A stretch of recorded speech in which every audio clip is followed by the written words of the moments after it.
हाँ, मतलब मेरा ये था कि जब मैं खाना खाती थी तो मैं उस समय सनसेट टीवी देखती थी। तो इसके बाद टेस्ट सीरीज़ इंपॉर्टेंट है जिसमें आप अपनी स्ट्रैटेजी बना लो कि आपको कितने क्वेश्चंस अटेम्प्ट करने हैं, कितने राउंड्स लेने हैं। तो बीच में कभी-कभी जब आपको लगता है कि नहीं आज रेस्ट करना चाहिए तो यू शुड अपने आप को रिमाइंड करना चाहिए कि नहीं एंड में रेस्ट करेंगे जब रिज़ल्ट आ जाएगा। मैंने जो प्रिपरेशन की है वो मैंने सिर्फ यूपीएससी की है। मैंने पीसीएस का एक शब्द नहीं पढ़ा था कि अगर आपका नहीं हो रहा है तो कोई एक ऐसा कारण है जिसकी वजह से नहीं हो रहा है। हेलो फ्रेंड्स, स्वागत है एक बार फिर से एक नए वीडियो में। तो फ्रेंड्स, जैसा आज हमारे सामने गेस्ट हैं ऐश्वर्या दुबे मैम। तो आज मैम की जर्नी के बारे में जानेंगे और मैम से जानेंगे कि क्या क्या चीज़ें पढ़ा, एक एक करके छोटी छोटी मिस्टेक हर चीज़ों के बारे में कवर करेंगे ऐसे। और आपकी स्कूलिंग कहाँ से हुई इसके बारे में बताइए। मेरा नाम ऐश्वर्या दुबे है, मैं आगरा से हूँ। मैंने अपनी schooling Saint Clare's senior secondary school Agra से की। उसके बाद मैंने बीएससी एमएससी इंटीग्रेटेड कोर्स किया कंप्यूटर साइंस से दयाल बाग एजुकेशनल इंस्टीट्यूट आगरा से। जी मैम, आपको ये कब से मतलब मोटिवेशन मिला कि हमें सिविल सर्विसेज में जाना है? थोड़ा सा पहले इंक्लिनेशन शुरुआत से था, लेकिन जो फाइनल डिसीजन लिया वो पोस्ट ग्रेजुएशन में लिया था। एक प्रोजेक्ट कर रही थी मैं विलेज चिल्ड्रन के साथ, तो मुझे लगा कि अपनी कंप्यूटर साइंस नॉलेज को मैं बेस्ट पॉसिबल वे में सिविल सर्विसेज के थ्रू यूज़ कर सकती हूँ, तो इस वजह से मैंने ये शिफ्ट लिया। कब से मैम तैयारी कर रही हैं सिविल सर्विसेज एग्जाम की? मैंने 2019 से प्रिपरेशन शुरू की थी, जून से, तो मैं तब से कर रही हूँ। ये तैयारी में आपने कोई कोचिंग ली थी या फिर मतलब सेल्फ स्टडी ही करके यहाँ तक पहुँची? इनिशियल गाइडेंस के लिए मैंने संकल्प आगरा ज्वाइन किया था, तो 5 to 6 मंथ्स मैंने वो किया था। उसके बाद कोरोना में वो बंद हो गया था, तो तब से फिर मैंने सेल्फ प्रिपरेशन की थी। अब तो मैम आपको टॉप ही कर दी है, टॉप 10 में जगह बना ली। कैसा लग रहा है सक्सेस पाने के बाद? अच्छा लग रहा है, लेकिन जो फाइनल सक्सेस अभी थोड़ी सी बाकी है। वैसे इतना एक्सपेक्टेड नहीं था मुझे ये रिज़ल्ट, तो वैसे बहुत अच्छा लग रहा है। आपका मतलब गोल आईएएस का ही, यूपीएससी का ही था और इसे आपने भर दिया। अभी आपके पिताजी से बात हुई तो बोले कि इसे तो ऐसे ही भर दिए। हाँ, मतलब मैंने जो प्रिपरेशन की है वो मैंने सिर्फ यूपीएससी की है। मैंने पीसीएस का एक शब्द नहीं पढ़ा था, पर ये था कि मुझे पता चला सिलेबस बहुत सेम है और सारे स्टेजेस भी ऑलमोस्ट सेम है, तो फिर एक ऑल्टरनेटिव के रूप में मैंने इसे दिया था। हेलो बच्चों, जैसा कि आप जानते हैं यूपीएससी का रिजल्ट डिक्लेयर हो चुका है। सभी टॉपर्स को फिजिक्स वाला परिवार की तरफ से बहुत बहुत बधाइयाँ। और जो बच्चे यूपीएससी के साथ पीएससी की भी तैयारी कर रहे हैं, उन बच्चों के लिए पीडब्ल्यू बीपीएससी वाला और पीडब्ल्यू यूपीपीएससी वाला लेकर आ गया है यूपीपीएससी 2024 और 69th बीपीएससी के लिए सक्षम 3.0 फाउंडेशन बैच। यूज कीजिए कूपन कोड SDM 1000 और बैच पर पाइए एक्स्ट्रा 1000 रुपए का डिस्काउंट। अधिक जानकारी के लिए नीचे दिए गए लिंक पर क्लिक करें।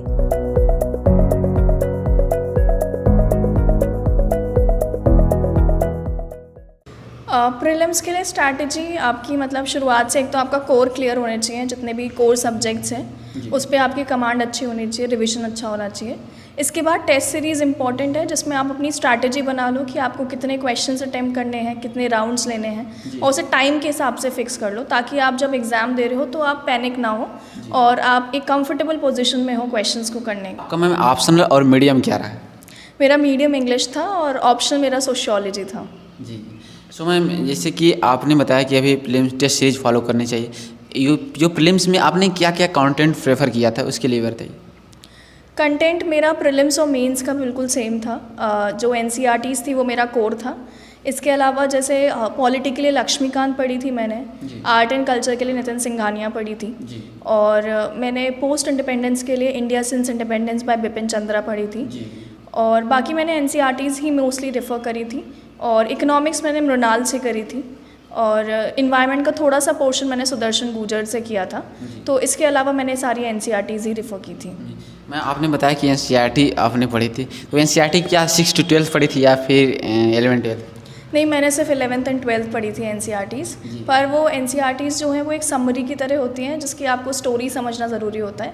तो आप एनसीईआरटी की एक एक लाइन आपको बहुत ज़रूरी है कि आप समझो उस लाइन को। एनसीईआरटी आपने किस किस सब्जेक्ट की पढ़ी, या फिर ऑल सब्जेक्ट की पढ़ी, या फिर जनरल लोग जियोग्राफी की पढ़ते हैं केवल, तो आपने सभी पढ़े था? मैंने ज्योग्राफी की 4 एनसीईआरटीज़ पढ़ी थी। इसके अलावा मैंने हिस्ट्री की एनसीईआरटीज़ पढ़ी थी। तो मोस्टली मैंने ये 2 सब्जेक्ट्स की एनसीईआरटीज़ पढ़ी थी। जी मैम, इस तैयारी में करते समय आपको क्या क्या चैलेंजेस फेस करने के मिले, क्या क्या मतलब कठिनाइयाँ आई? चैलेंजेस तो होते ही हैं क्योंकि एक तो बहुत ज़्यादा ग्रूलिंग जर्नी होती है मेंटली भी और फिज़िकली भी। तो आपके फिज़िकल चैलेंजेस भी आते हैं कि बैक पेन होने लगता है और हेल्थ इश्यूज़ हो जाते हैं। दूसरा मेंटल चैलेंज ये होता है कि आपको मोटिवेटेड रहना होता है इतने लंबे समय तक के लिए, प्लस आपकी लंबी सिटिंग्स होती हैं, उसके लिए प्रिपेयर होना चाहिए। और ये हर रोज़ आपको अपने आप से फाइट करनी पड़ती है कि नहीं आज और बैठेंगे, आज और बैठेंगे। तो चैलेंजेस तो होते हैं, सोशल प्रेशर, सारे जो पीयर प्रेशर, सोशल प्रेशर, सारे चैलेंजेस होते हैं, पर उनका सोल्यूशंस भी होते हैं। तो बस ये है कि आप सोल्यूशंस पे फोकस करो, चैलेंजेस ओवरकम हो जाते हैं। मैम इसमें current affairs very important role है सिविल सर्विस एग्जाम में, तो आपने इसके लिए रिसोर्सेज कैसे, क्या चीज़ें पढ़ा था और कोई मैगजीन पढ़ी थी, इसके बारे में बताइए। नहीं, मेरे को मंथली मैगजीन्स पढ़ना थोड़ा कम पसंद है, वो मेरा पर्सनल चॉइस है, आप जो चाहें वो कर सकते हो। मेरा ये रहता था कि मैं रोज़ द हिंदू पढ़ती थी, उसके साथ मैं एक सिविल्स डेली करके ऐप था, उससे मैं अपने फाइनल नोट्स बनाती थी, और जो मेरे पर्सनल नोट्स थे करंट अफेयर्स के, मैंने उन्हीं को रेफ़र किया था। जी, आपने कोई न्यूज़पेपर कौन सा पढ़ा था इसके बारे में? द हिंदू पढ़ा था मैंने न्यूज़पेपर, हाँ डेली पढ़ा था। मैम मेंस के लिए आपने आफ्टर प्रीलिम्स का जो है कि मेंस का एग्ज़ाम होता है, तो मेंस के लिए कैसे अपने आप को प्रिपेयर करते हैं, डेली कितने आंसर राइटिंग करते हैं? डेली का तो ऐसा नहीं था मेरा गोल, पर हाँ एक सब्जेक्ट एक कंप्लीट होता था, तो उसके बाद मैं प्रीवियस ईयर क्वेश्चंस 2 या 3 पेपर ज़रूर लगाती थी। और आप जैसे कुछ वेबसाइट्स होती हैं जहाँ पे आपको कुछ क्वेश्चंस मिल जाते हैं मेंस के, आप उनको लिख सकते हो। और तीसरा मेरा ये था कि मैं टॉपर्स की कॉपीज़ वाले क्वेश्चंस लिखती थी, तो मुझे एक आइडिया लगता था कि उन्होंने आंसर्स कैसे लिखे और मैं कहाँ स्टैंड कर रही हूँ, तो वो जो लेकुनाज होते हैं वो फुलफ़िल हो जाते हैं टॉपर्स की कॉपीज़ से। जी मैम, आपकी जो है इतनी टॉप 10 में जगह पाए, 9th रैंक है, और आई होप कि आप कुछ तो अलग लिखी होंगी लोगों से, तभी तो मतलब एक बेस्ट आंसर लिखने के लिए क्या क्या क्वालिटी होनी चाहिए, कैसे मतलब अपने आंसर को इफेक्ट बनाती है, इफेक्टिव, ताकि एग्जामिनर देखे और कुछ तो अलग लोगों से लिखी होंगी, तो इसके मतलब कुछ कीज पॉइंट बताइए। एक्चुअली आपका बेस्ट आंसर तो नहीं होते, पर एवरेज आंसर्स भी काउंट करते हैं। तो उसके लिए मेरा जो फॉर्डर मटेरियल था वो मैंने सनसेट टीवी को लिया था, जैसे उसमें डिप्लोमेटिक डिस्पैच और पर्सपेक्टिव, ये 2 शोज़ मैंने फॉलो किए थे। तो इसमें मुझे कई सारे पॉइंट्स मिले थे आंसर राइटिंग में लिखने के लिए। इसके अलावा मैं प्राइम मिनिस्टर की स्पीच या फॉरेन मिनिस्टर की स्पीच, इनको भी सुनती थी, तो इसमें से मुझे अगर कुछ वर्ड्स या कुछ वो मिल जाता है जो मैं यूज़ कर सकती हूँ।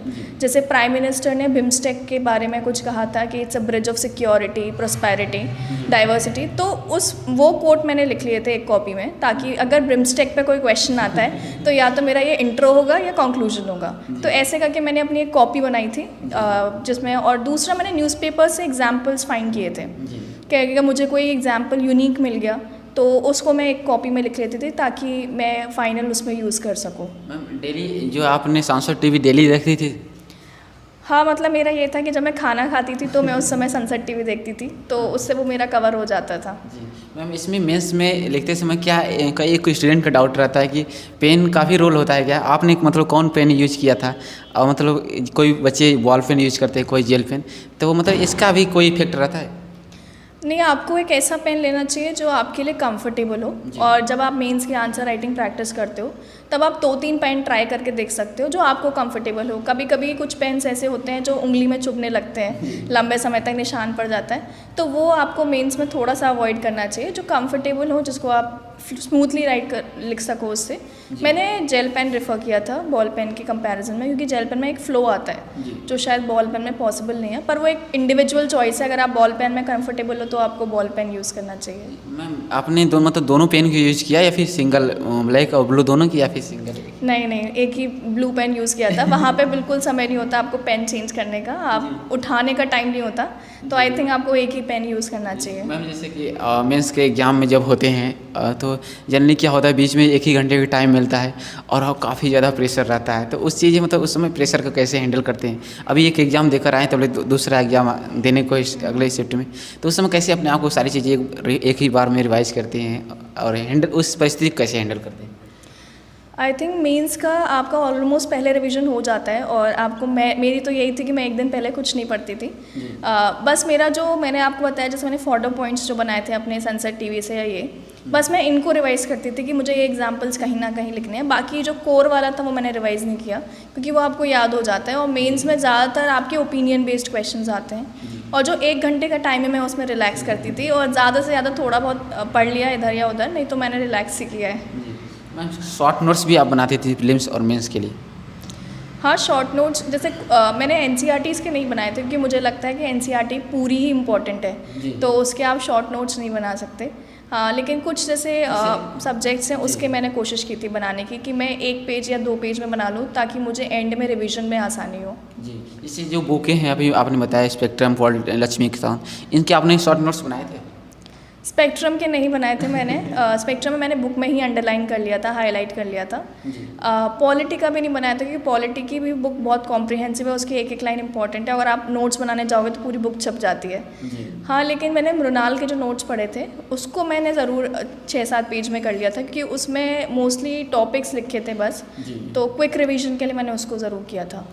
मैम, एक जनरली स्टूडेंट का डाउट रहता है, जैसे आपने बताया कि 2019 से तैयारी स्टार्टिंग की है और 3 साल के अंदर ये सिलेक्शन लेकर दिखा दिया, तो मतलब तैयारी को अपने स्टार्टिंग कहाँ से किया था? पहला कदम आपका क्या रहा?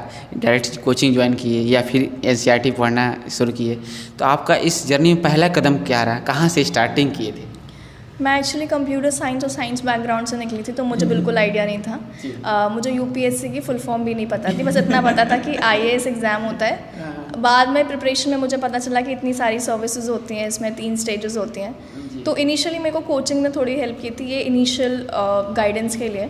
फिर मुझे ये आइडिया लग गया था कि मुझे क्या क्या बुक्स पढ़नी है। कुछ टॉपर्स की वीडियोज़ मैंने कंसल्ट की थी, तो फाइनली मैंने अपना एक तैयार किया था कि मैं ये बुक्स पढ़ूंगी और मैं एंड तक उसी पे स्टिक करी। भले मुझे बाद में कुछ पता चला हो कि ये और एक्स्ट्रा है, पर मैंने उसको नहीं किया क्योंकि मेरे को लगता है कि एक ही बुक को 4 बार पढ़ना बेटर है एज़ कम्पेयर टू 4 बुक्स एक बार पढ़ना। मैम, जैसे आप एक स्टूडेंट का कभी कभी ऐसा होता है कि मैम कितने घंटे पढ़ती हैं ये भी पूछ लिया करें, तो आप कितने घंटे, अभी पढ़ाई तो आपकी चल ही रही है, कितने घंटे डेली पढ़ती हैं? मेरा एवरेज 10 आवर्स रहता था, तो ऐसा नहीं है, कभी कभी मैं नहीं, मेरा ये रहता था कि मैं 10 दिन पढ़ती थी और मैं एक दिन ऑफ लेती थी जिसमें अपने आप को रिफ़्रेश करती थी या जो भी मुझे उस दिन करना है मैं वो करती थी ताकि मैं नेक्स्ट डे के लिए फिर से मोटिवेटेड रहूँ पढ़ने का। तो आई थिंक एक ब्रेक लेना बहुत ज़रूरी है, लगातार आप नहीं पढ़ सकते हो। मैम, इसे आप पढ़ती हैं अभी भी, तो इसे क्या टारगेट लेकर पढ़ती कि नहीं हमें इतने घंटे में कंप्लीट करना है? जनरली स्टूडेंट क्या होता है 18 घंटे 20 घंटे टाइम टेबल बना लेते हैं और फॉलो नहीं करते या फिर डिप्रेशन में चले जाते हैं, तो मतलब कैसे, या फिर वीकली आपका टारगेट रहता है, मंथली रहता है, आप कैसे पढ़ाई करते हैं? मेरे ख्याल से आवर्स मैटर नहीं करते, आपका सिलेबस कंप्लीट होना मैटर करता है। तो मेरा ये रहता था कि अगर मुझे 1 महीने में एक बुक कंप्लीट करनी है तो मैं उसे फाइंड करती थी वीकली कितना होगा और फिर उसके हिसाब से मेरे डेली कितने चैप्टर्स होने चाहिए, तो वो चैप्टर्स मेरे कंप्लीट होने चाहिए। टाइम लिमिट मैटर नहीं करती है कितने समय में, अगर आपका जल्दी हो रहा है तो वेल एंड गुड। कभी कभी ये भी होता है किसी दिन आप नहीं पढ़ पाते हो तो उस दिन के चैप्टर्स आप फिर अगले दिन कंप्लीट कर लो ताकि जो आपका मंथली वाला टारगेट है वो कंप्लीट रहे, उस पर आप कॉम्प्रोमाइज़ ना करो।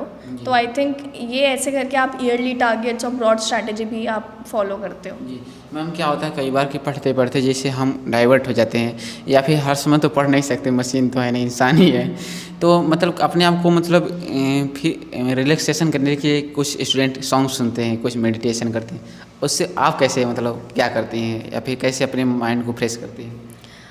मेरा ये रहता था कि मैंने जैसे बताया मैं एक दिन ऑफ लेती थी, तो मेडिटेशन में रोज़ सुबह करती थी 10 या 5 मिनट, ताकि मैं अपने गोल्स डिसाइड कर सकूं कि मुझे आज क्या क्या पढ़ना है।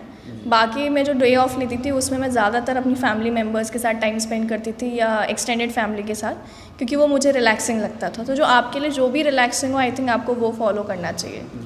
इस तैयारी में मैम और कोई जो एक्स्ट्रा चीज़ें जैसे कोई यूट्यूब चैनल से आप पढ़ाई करती थी या फिर कोई साइट हो जो आपको लगता है कि बेस्ट है, हम इससे कुछ कंटेंट लिए थे, तो आप बता सकते हैं? मैंने एथिक्स के लिए जो GS4 का पार्ट है उसमें आपको कई सारे IAS ऑफिसर्स के एग्जाम्पल्स या इंडिया में जो अच्छा हो रहा है वो आपको लिखना होता है। तो उसके लिए एक द बेटर इंडिया करके वेबसाइट है जिसमें वो जो कुछ अच्छे इनिशिएटिव्स जो इंडिया में लिए गए हैं उसके बारे में वहाँ से आप देख सकते हैं। जैसे कि कई बार एक स्टूडेंट कमेंट्स किए थे कि ऐसे राइटिंग के लिए कंटेंट कहाँ से कलेक्ट करें, है ना, तो इसके लिए कैसे क्या? कंटेंट आई थिंक आपकी जो पढ़ाई होती है, कोर होता है, वही आपका कंटेंट होता है, बस आपको थोड़ा सा उसमें ऑर्नामेंटेशन करना पड़ता है। जो आपके एग्जाम्पल्स होते हैं या केस स्टडीज़ होती हैं तो वो आपको न्यूज़पेपर में देखना चाहिए। अगर आपको फॉर एग्जांपल जैसे मैंने सोशियोलॉजी मेरा ऑप्शनल था, तो उसमें मैंने नेचरिज्म या रिलीजन का कोई टॉपिक आता है तो रिलीजन का कोई केस हुआ, या कास्ट सिस्टम में अभी एक राजस्थान में एक लड़के को मार दिया था तो वो कास्ट सिस्टम का एग्जाम्पल हो गया और रीसेंट एग्जाम्पल हो गया। तो अगर कास्ट सिस्टम पे कोई क्वेश्चन आता है तो आप वो एग्जाम्पल कोट कर लो, तो आपको एक लिस्ट बनानी पड़ती है एग्जाम्पल्स की पेपर वाइज मेंस में कॉपी करने के। बाकी कंटेंट आपका कोर जो सब्जेक्ट्स होते हैं वही होता है। IR के लिए आपने मतलब क्या चीज़ें पढ़ा था? IR के लिए सनसेट टीवी पे एक शो है डिप्लोमेटिक डिस्पैच, मैंने उसी को रेफ़र किया था। उसमें एक्चुअली सारी चीज़ें कवर हो जाती हैं, तो अगर आप एपिसोड 1 से लेकर अब तक देखोगे तो जो क्वेश्चंस आते हैं वो चीज़ें आप उसमें से कवर कर सकते हो। एक और क्वेश्चन है मैम कि कोई भी मोटिवेशन लाइन है, इंस्पिरेशन लाइन है जो आपको आती है तो हमारे स्टूडेंट के साथ शेयर करना चाहें? आई थिंक जो मुझे मोटिवेट किया था वो था कि don't rest in the middle, rest in the end. तो बीच में कभी कभी जब आपको लगता है कि नहीं आज रेस्ट करना चाहिए, तो यू शुड अपने आप को रिमाइंड करना चाहिए कि नहीं, एंड में रेस्ट करेंगे जब रिजल्ट आ जाएगा।